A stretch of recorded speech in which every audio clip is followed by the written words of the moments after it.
पुरानी हवेली के पीछे घने पेड़ों के बीच एक कुआं था। गांव के लोग उस कुएं के बारे में अजीब अजीब बातें करते थे। कुछ कहते थे कि रात में उसमें से किसी औरत के रोने की आवाज आती है, तो कुछ का मानना था कि उस कुएं में एक छुपा हुआ खजाना है जिसकी रखवाली कोई रहस्यमयी शक्ति करती है। एक रात 3 दोस्त प्रवीण, सीमा और अमित गांव में घूमने आए। उन्होंने उस कुएं के बारे में सुना और अपनी जिज्ञासा रोक नहीं पाए। अंधेरी रात में टॉर्च की रोशनी में वे उस पुरानी हवेली के पीछे पहुंचे।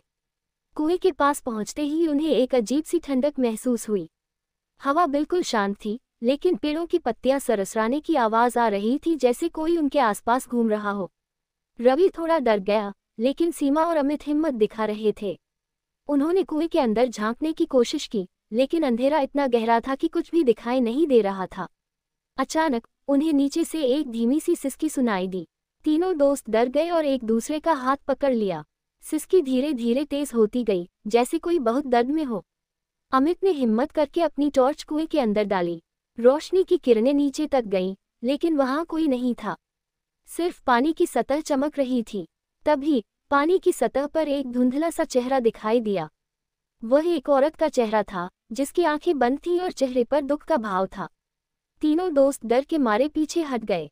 इससे पहले कि वे कुछ समझ पाते, वह चेहरा पानी में घुल गया और सिसकी की आवाज भी बंद हो गई। वहां फिर से वही अजीब सी शांति छा गई।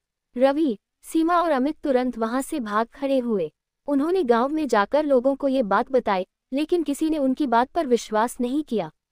लोगों ने कहा कि उन्होंने सिर्फ अपनी कल्पना देखी होगी, लेकिन तीनों दोस्त उस रात को कभी नहीं भूल पाए। उन्हें हमेशा लगता रहा कि उस पुराने कुएं में कोई रहस्य छुपा हुआ है, जो आज भी अनसुलझा है।